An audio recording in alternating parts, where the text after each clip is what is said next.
Hi there, Lindsay here, the Frugal Crafter. Today we're going to make 3 fun mixed media cards using some stamps from our sponsor, TopFlightStamps.com. Now the stamps I'm using are from a company called Lavinia Stamps out of the UK, and what Top Flight Stamps does is they scour the globe and they find the coolest stamps and bring them to us in the United States so we can find them easily in one spot. And I'll have a coupon code in the video description so you can save 10% on your order too. And they also have free USA shipping deals as well, so make sure you check out the video description for details on that. So what we're going to do here is a few different techniques using some products you probably have, or you probably have something you can use around the house. So what we're going to do here on this card, and we're actually going to make our backgrounds for this card and this card using the same technique. We're going to make some fun, sparkly, shiny cards using some bunnies and some fairies. We're going to do some multimedia techniques with this using some texture paste, and have a little interactive door that opens. I think kids would absolutely love that. And this is a very kind of simple card, but I think it has a lot of impact, and these are all really fun to do, and they're easy. They only look complicated because we're getting some messy supplies, but don't let that freak you out. I do hope you give these a try, and without further ado, let's just jump right into the tutorial. The first thing we're going to do is make our backgrounds for these 2 cards, and I like to make my cards before I do the tutorial because I think I can find problems in places where people might go astray and identify them, so hopefully you don't have to make mistakes that I do.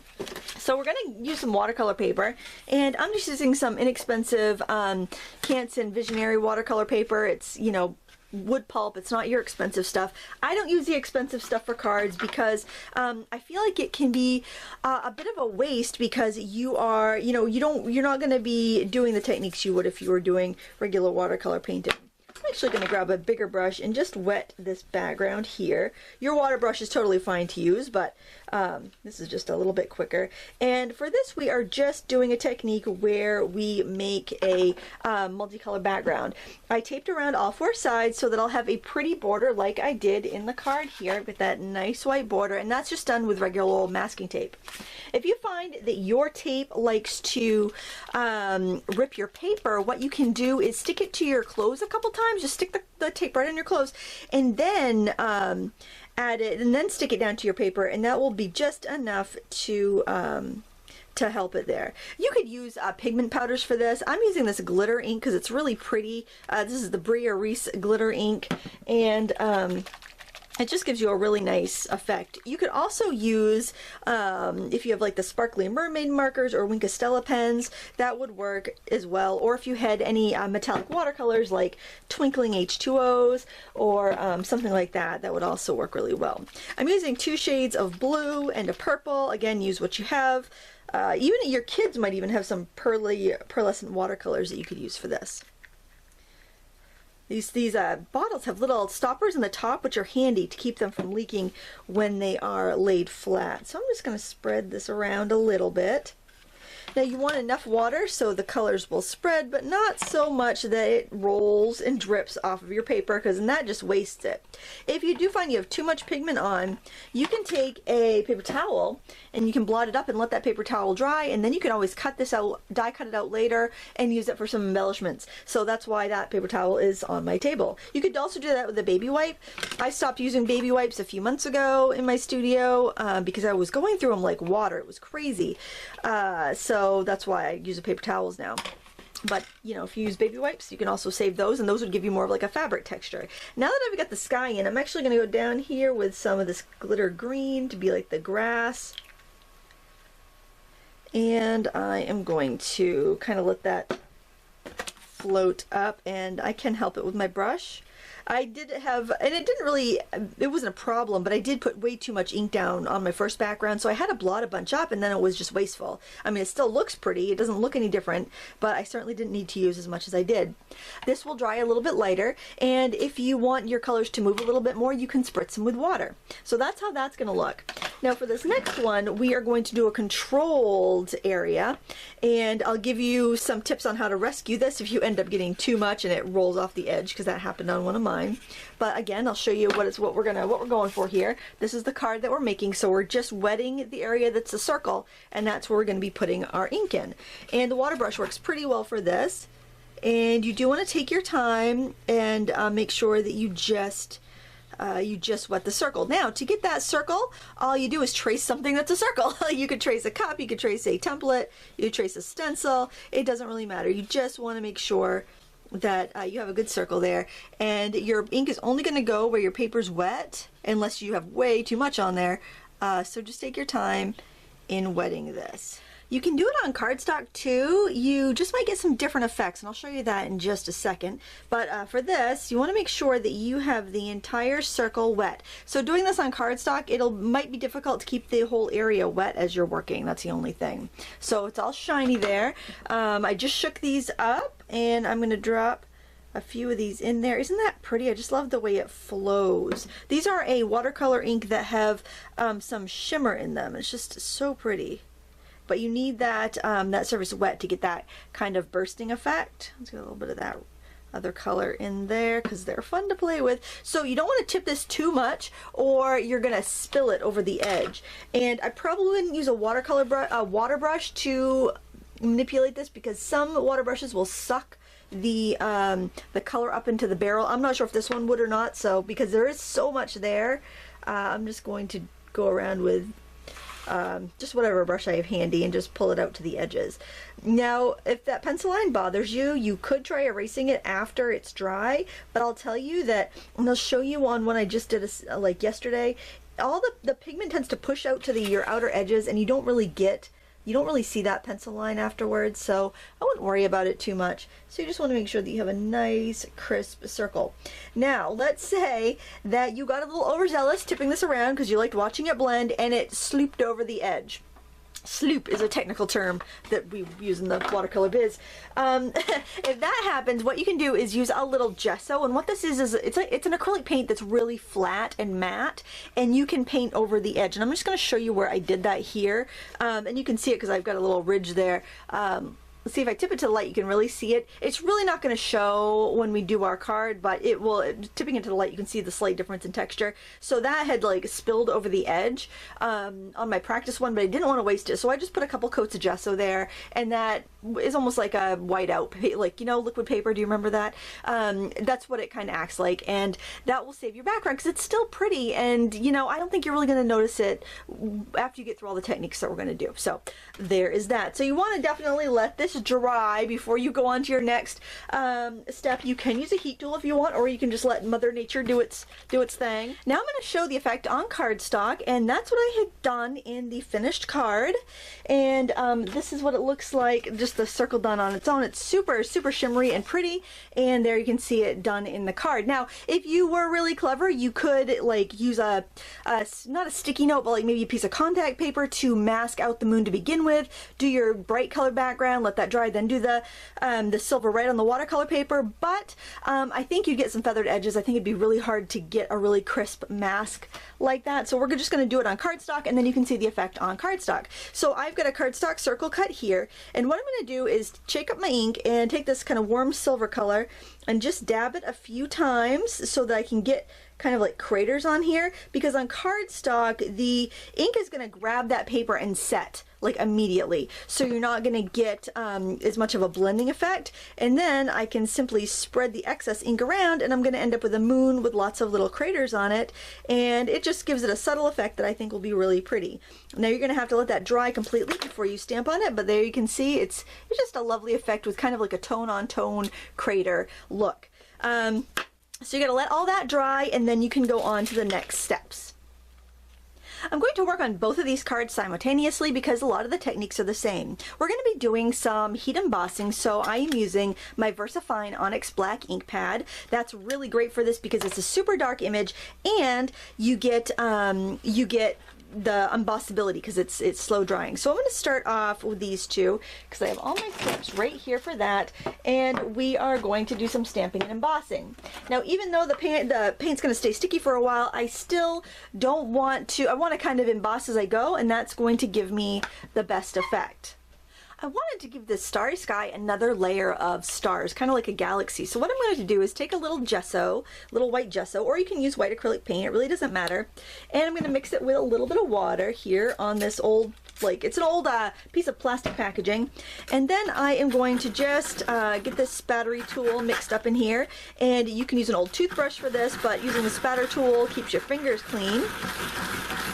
And I am going to flick on some white here. So I just gonna go like that, and it's gonna give me a nice little spray of stars in the sky. There. So it's just like another layer of stars on there, and depending on how you tip it, you're gonna see it more or less, which I just think gives this card a little bit more of a fun interactive ability. And I'm gonna dry this really quickly with the heat tool. Now that's dry, I am going to gently wipe over it with this cornstarch pouch, and that's just going to make sure that my embossing ink is going to stick really well, because we're going to do some heat embossing here. So I'm using my VersaFine Onyx Black because that gives me a really great image. And I'm going to start by stamping a couple of these bunnies here in the foreground, and it's going to make them look kind of like they are watching something in the sky. So you want to ink that up really, really well, and then you want to just kind of stamp it down and just make sure that you give it a good push, because watercolor paper does have a little bit of texture to it, and you want to make sure that it makes really good contact. Alright, that looks pretty good, and I'm going to do this other bunny here. Now I also have a black embossing pen handy in case something doesn't stamp very well, so I'm going to be inspecting this for any sort of inconsistencies. I think it's pretty good. I'm going to put the embossing powder on there and see if it sticks. And I've got this piece of catch paper underneath to catch the excess. It's very important so you don't waste it. And it looks like I have a really good image there.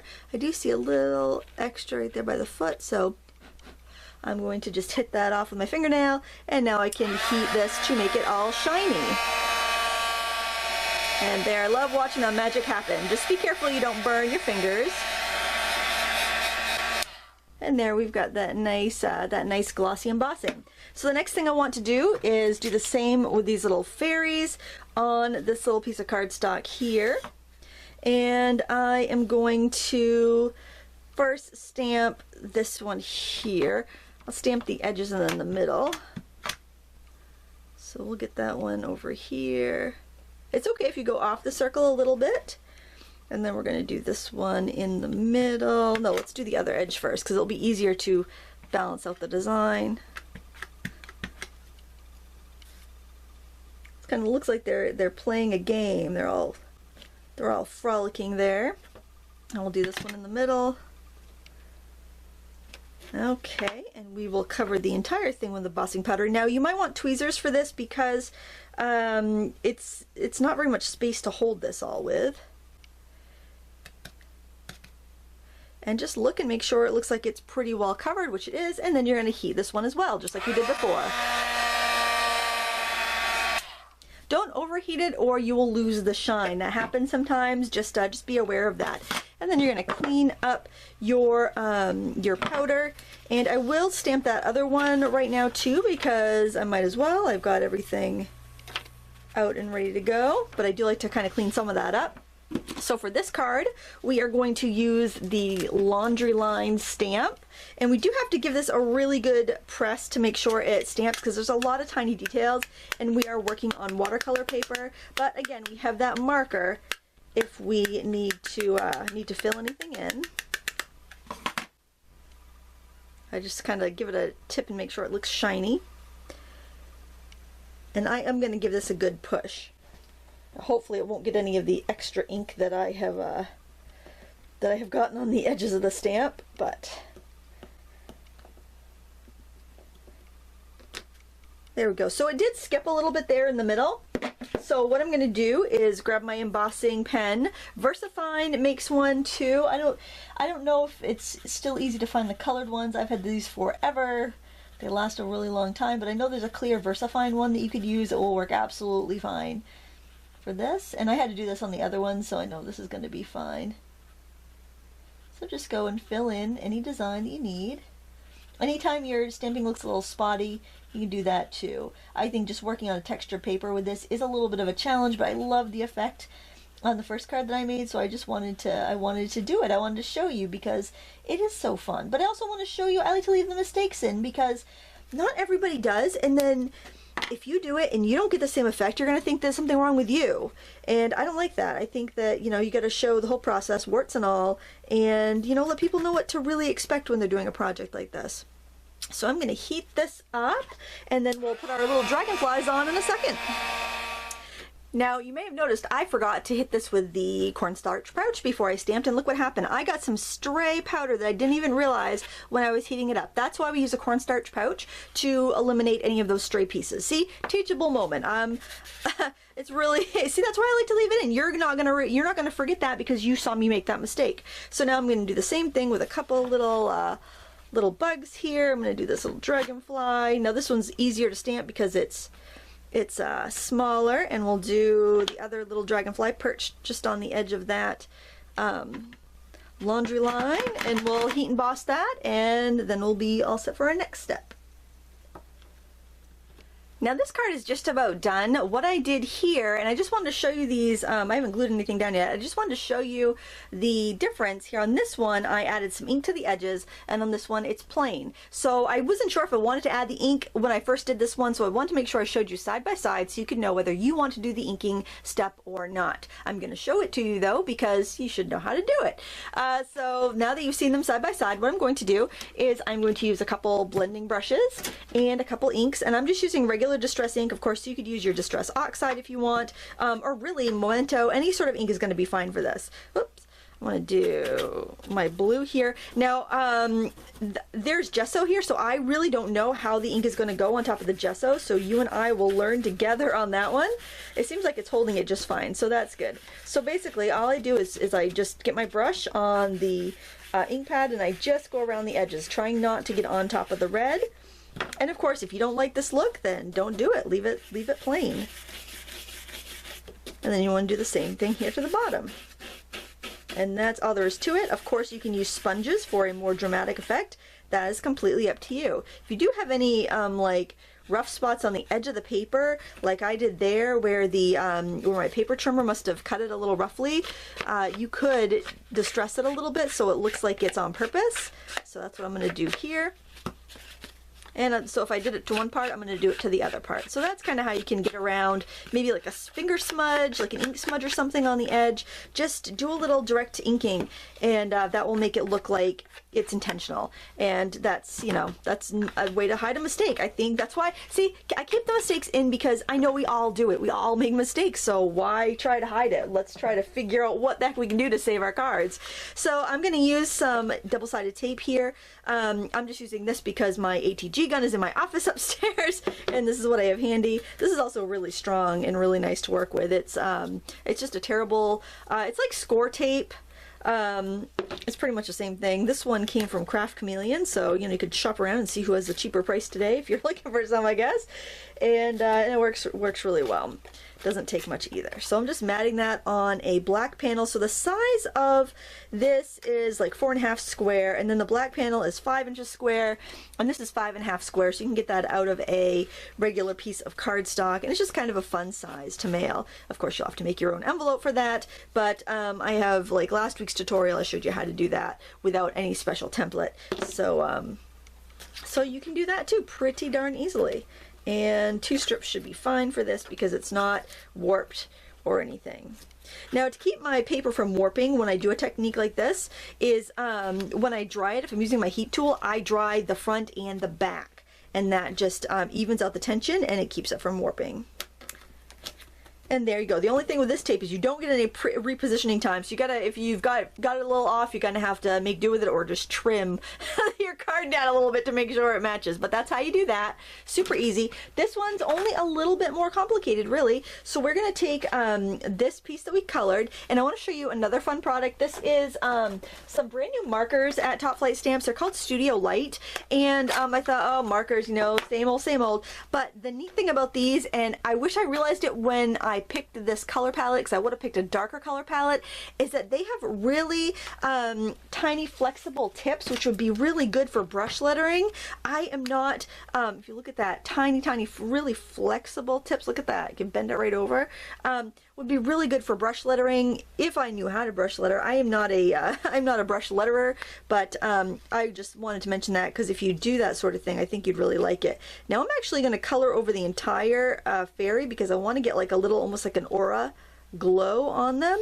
So that's why I am going to do that with each of the colors. I decided to go with a purple, pink, and red, and I got the neon colors, and they're super bright. I'll show you this. I actually did this circle with these markers, and then I wet it, and then I added some of the shimmery stuff on top. So just to give you an idea of how pigmented the markers are, they're really lovely. But I would definitely recommend them mostly if you wanted to do some brush lettering because they are just those little tips on there. I was expecting like big Tombow marker tips, but they're so dainty and really, really flexible. So that would be my recommendation, is to try, if you do brush lettering, try them and try a nice bright color pack, because I think you would really enjoy that. The fluorescents here are really pretty, but like the green and the yellow are really light. I wouldn't really see my letters too well, and there aren't many cases where you put your sentiments, like you brush letter in like neon colors, unless you're me and you're 20 years old and you're sending out your radio resume, because I loved using the bright neon paper when I did that. Surprisingly, I didn't get that many offers. So I'm going to give this some hot glue because this is kind of a thick piece and I want it to dry quickly. I'm not going right to the edges because for one, I don't want to burn myself, and for two, I don't want it to squish out and make a mess. And I'm just going to stick that right there. So those bunnies are looking up at these beautiful fairies dancing in the light of the moon. Isn't that cool? There, and if we tip it, we can really clearly see their silhouettes, and then if it's tipped the other way, you're just seeing some sparkle. So much fun. And then just to kind of add to the starry night, I'm just going to use this gel pen and add some little dots for stars. Now, of course, this is optional. I mean, I think it's a fun touch, but if you're happy with the background with just the metallic watercolors, or even no metallic watercolors, that's completely up to you. Do what you like, and just kind of use these ideas as kind of a jumping off point. You could even draw some constellations in there if you wanted to. You know, make it yours. Now, something that I did with my original card that I decided to change my mind on was using some gelatos. I might actually use the gelatos, but you're only going to see a teeny little bit of it, so it's kind of a wasted effort, but I'll show you anyway because I like to show you cool stuff. But I decided these looked a little tacky after I had them down, but I decided to leave them because I had that big gap there. So, you know, that's another reason I like to make the cards before I do the video, just so that I can be like, I didn't like that after all. So if I left it as is, this is how I'd have it. But let me go get my gelatos and show you how to do the that metallic effect in case you like it. The only thing I want to caution you on is that you'll have to be careful not to smudge your panel as you're handling it, because we're going on a white card base, so you're not going to want to get that gelato on your card. So I'm not going to do the middle. For one thing, you're not going to see it, but for the other thing is the gelatos have like a waxy finish to them, and it will make it hard to glue our elements down. So I just went ahead and put some colors down. I'm going to use my finger and just blend it in, and it gives you this lovely metallic effect. And also blending it in with your finger also helps lock it down. If you're using tons of layers, just use some hairspray to seal it down, and that will that'll do the trick for you. So that's up to you. Do it if you like it. Don't do it if you don't like it. Just try not to smudge your fingers on everything when you go to put your card together. Again, I'm going to go in with some of this this tape and start adhering stuff down. The other thing that's good about using a really strong tape, if you're doing an embossed panel like this, sometimes a lighter weight adhesive like the HEG might give you some trouble sticking because you've got all these bumps, so your adhesive is not making as much contact as it would if it was a flat piece of paper. So, you know, you might need a little bit more, or like if you're using an ATG, or just kind of just make sure you get a good amount down there, because you don't want to send somebody an activity. That's what happens when you use poor glue and your card arrives to its recipient in pieces. So if that happens, you say, yeah, did you like that activity I sent you? That's how you save that one. See, I'm full of tips for saving your mistakes today. All right, we're going to center that up on this panel here. Just try to get a fairly even border, and then we are going to do this panel on top, and I think I'm actually going to use hot glue for this because this panel is a little warped. Not too bad, but the hot glue will take care of that, no problem. Plus we're going on an embossed panel, so it's just going to give us a little extra sticking power, but you do have to be sure when you put it down that you're putting it where you want it. So I'm going to set that right like that, make sure that I don't have good gelato fingers. And then I just die cut this little band of grass to go down here, and then I can shift it up or down depending on how much space I have. So that looks good. I'm just going to go right ahead with that hot glue gun. Oh, old friend, I've missed you. Working up in the office, I don't have a hot glue gun at the ready all the time. I'm very limited on space on my table, so the hot glue gun didn't make the cut, but oh, I've missed you. And then you could do that with a little foam square or a little hot glue or a little wet glue or whatever. Hot glue is just so dang easy. That's what I'm gonna do. Watch your fingers though, because that's not very much space to hang on to. You have to be decisive if you use a glue gun, because you don't get the chance to change it. Now you could do a couple little embellishments there if you want to, but I think I really like this with fewer bells and whistles. Then you can see them side by side and you can do whatever you want to do. You could even do like an Aurora Borealis type of sky with this, so I think that's a lot of fun. All right, so we got one more to do. I'm going to clean this mess up a little bit and get back to you, and we'll do that third card. Let's take a look at card number 3. There's a fun interactive element here, and it just has a lot of great visual texture as well as tactile texture. We have an interactive element. This door opens up and you can look through and see some fairies, and apparently this is like a weird wall because you're outside here because you got rocks, and you open this and you're looking outside. So I know it doesn't really make sense, but it's fairies on a card. I mean, I think we can give our imagination a little liberty here, can't we? Okay, so we got some stamping to do on a scrap of metallic paper, like I showed you how to make at the beginning of the video. We've got some cutting we're going to do. We've got some mixed media tools and supplies, and let's just jump right into this and get working on it. So I've got this door stamp here. I'll show you what it looks like in the package, and I want to stamp it on craft. And I'm just going to use the same ink I was using before, even though I'm not going to emboss this particular panel. VersaFine is also a really great ink anytime you want a solid coverage here. Don't worry if you get a little ink on the edges. Honestly, there's not really going to be any way to mess this up. We're going to be doing so much techniques on top of this that I wouldn't worry about it. For a super detailed image like this though, I like to put my paper down on top and rub the back. I'll be cutting this down a little bit, but I feel like with mixed media, you're better off to start with a little bit bigger of a space. That way, if you need to straighten something up, you can do that when you trim it. So just make sure you don't let that paper shift as you're rubbing the back of it. And this is some mixed media paper. It's just like a thick, heavy craft cardstock that's very smooth. And that way it's going to hold up to what we're going to do without warping. So that's what we got here. Got a little over inking there and there, but it's really not going to be a problem. I'm going to set that aside to let it dry. You could also heat set it to speed it up. And then when I was practicing with my markers and glittery stuff, I made some backgrounds and I saved this little scrap to do what's going to be on the inside of the door. So I'm going to have a tiny little space where some fairies can show, and I thought maybe I'll just do one fairy on this one because it was kind of tough to fit 2 in there. On the first one I did, I had 2 kind of reaching and holding hands, but I think this one will work a little bit better just using 1 because it's a little too wide to get 2 of the standing ones holding hands. So we'll just do this one here, and we'll put it right there.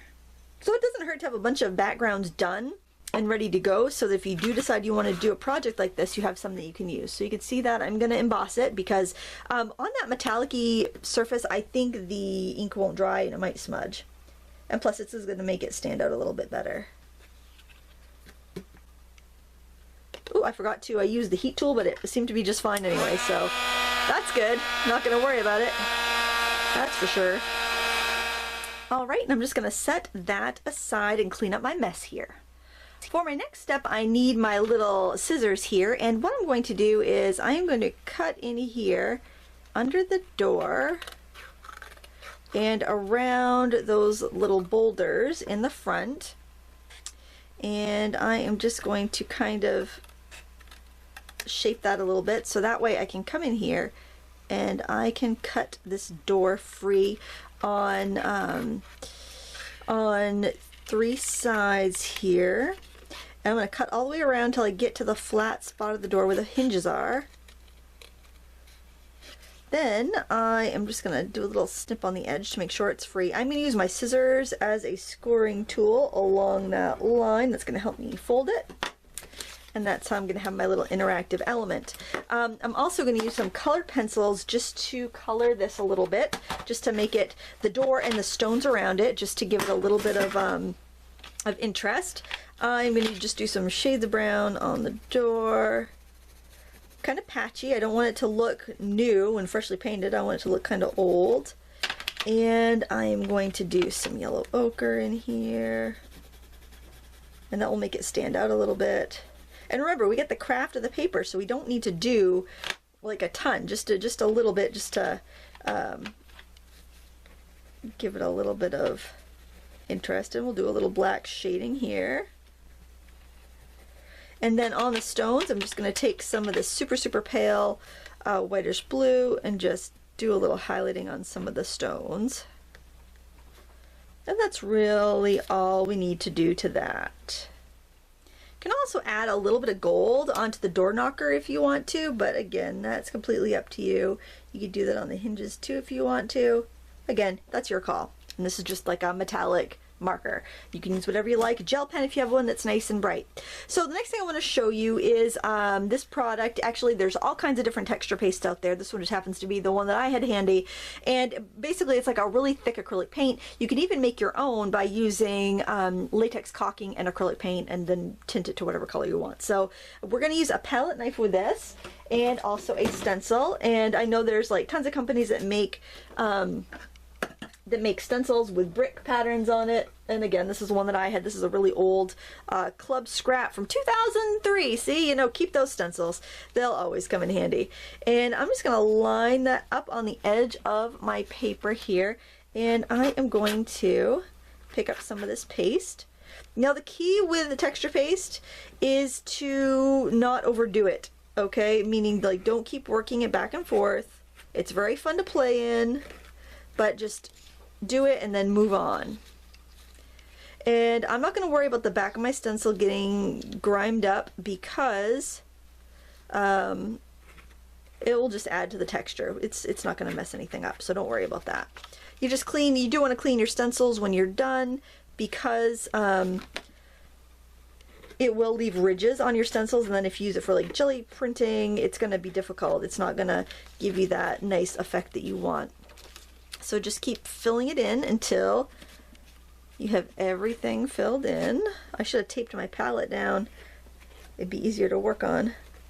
And also leaving some texture, like kind of even doing like that, that'll give you some nice thick texture that you can work with. And then you can go in, if you feel like you missed a spot, you can just kind of tap a little in with your palette knife and it's going to look great. So by the time we're done, it's going to look really fantastic. Now I'm going to have to fudge the drying time here a little bit because I let my last one dry overnight, and then I went in this morning and added my other elements. So we'll have to see what the heat gun can do to this. I typically wouldn't heat this up. I just let nature take its course, but I think we might need to do that today.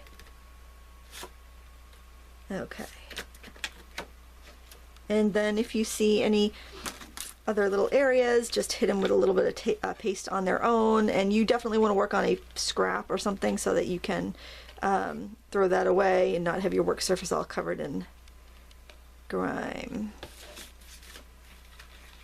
I'm just going to add a little bit over here because I want to have I don't want to have anything too perfect. I want it to look really rustic. Okay, so I'm going to try heating this. I'm not sure if I'll be able to heat it all the way, but we will give it a go. It's not a really, it's not like a glossy acrylic like a paint or like a glossy texture paste, so I don't think it's going to bubble and blister on me. I just need that top layer of this to dry enough that I can show you the next technique. And dry the back side to even out the tension on it. I'm holding it far enough away that I don't burn my hands though.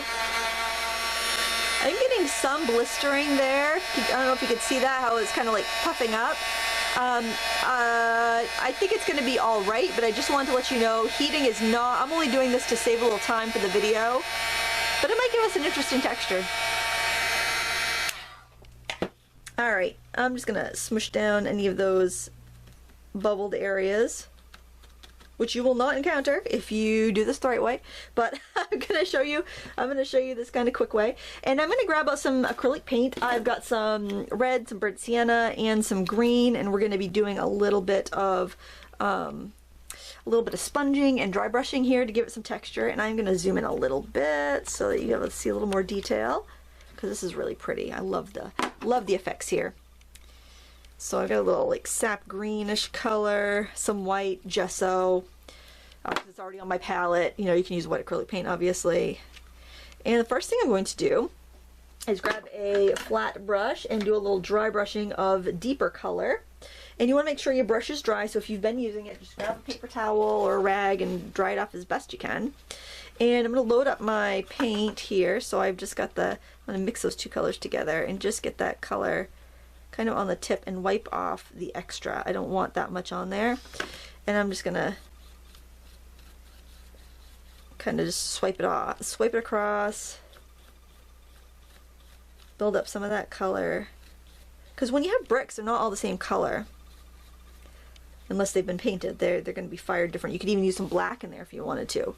I can mix a little bit of green in there to get a nice dark and add that in hither and thither as well. Especially around the door jambs there. Okay, now we should let that dry. Of course, I'm just going to blast it real quick. Dry brushing does not take long to dry anyway, so you won't be waiting too long on that. All right, with a clean dry brush, I'm going to grab some white. Same thing. I don't want to have a lot of paint on there, so I'm brushing the excess off, and I'm just going to kind of use the flat of the brush like this just to give some texture. And that really picks up the texture nicely, and it's really pretty. Less than what you did with the red, because you don't want to cover up all that red, so you get some beautiful texture that way. And then the next thing I'm going to do is take a sponge, just a little cut up kitchen sponge here, grab some of the green and white together, and make myself some moss. And doesn't that look pretty?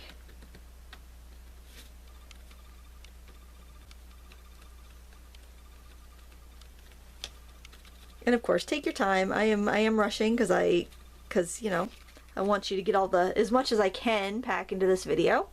And then what I want to do is figure out on my card where my door is going to open. Just thinking, what side has the cleanest edges? Let's move this out of the way. And I am simply going to set that down there and trace it. I should have traced this before I did all the mixed media, but I wasn't thinking ahead too well. But that's alright, because you're going to see the effect. I think going this way, it looks a little bit better. And you just want to grab a pencil or a pen or something and trace it. Just kind of get an idea of where you want everything. And then we're going to take that first piece that we stamped and we are going to glue that in there. Again, for sake of quickness, grab the hot glue gun. You can use whatever you want. I just want to make sure that I'm going to get that in where the door is going to open. I'm just going to test that real quick and look. Yep. And then I'm going to put this little bit of grass underneath there. I guess you don't need to, but I thought it would look good. I painted a little path on the other one because I had it too far up after I glued it down. And then I'm going to glue this down with some hot glue. And I do advise you to let it dry overnight, but just to give you that, I want you to see the full process so that when you go to do it, you're not confused. Your edges will be much cleaner.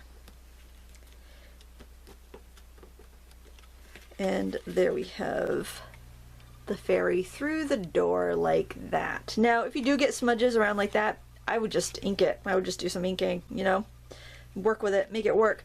And now for the little boulders here, I actually have these little stones by Bria Reese, and I think Prima makes them as well. And I'm going to add some of those down here. I'm going to use thick and tacky glue though instead of hot glue, because it's going to give me a little time, and it's also going to be a little stronger. And that's this stuff right here. You probably have some in your craft stash because it's kind of a classic staple product. And I am going to add that down there. Just, you want to put it on pretty thick. It's going to dry clear, so don't worry if you know, don't worry about having too much on there. You want to embed the stones in there. So I'm going to grab a couple of the bigger boulders here, and then I'll put some pebbles in. So I just got these, so I was pretty psyched that I found a way to use them right off the bat. And do a smaller one, and then we'll go in with a smaller pebbles. These are really fun. They're really lightweight. I don't know what they're made of. Probably some sort of foam, I would imagine. Something my kids would probably use for slime making. I am glad that they're done with that fad. Kept Elmer's glue in business in this house, I think. Now I will go over some issues with this card that arose where I was rushing, just so that you don't make those mistakes on your card. I'm not even going to say mistakes, it's just some issues that I think you'd want to avoid if at all possible. So I'm just pushing as many of these little guys into the glue as I can, and it holds really well, I think, because whatever these are made of, maybe they're like a paper mache type thing. They do hold really well. So on this, because I was rushing, I can see I've got some gaps in there where I don't have adhesive underneath, so I'd make sure that I have adhesive well under all of my layers so that they stick down really well.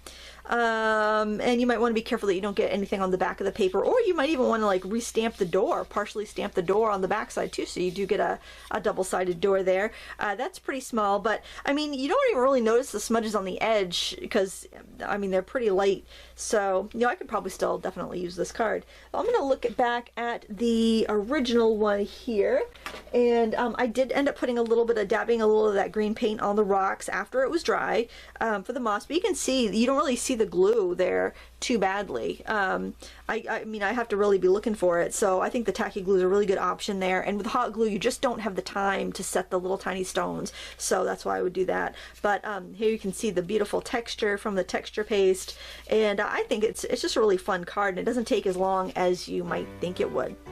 I want to thank you so much for watching today. If you enjoyed this video, please give me a thumbs up, and please check out our sponsor, topflightstamps.com, and use the coupon code in the video description to save 10% on your order. Thanks so much for watching. Until next time, happy crafting.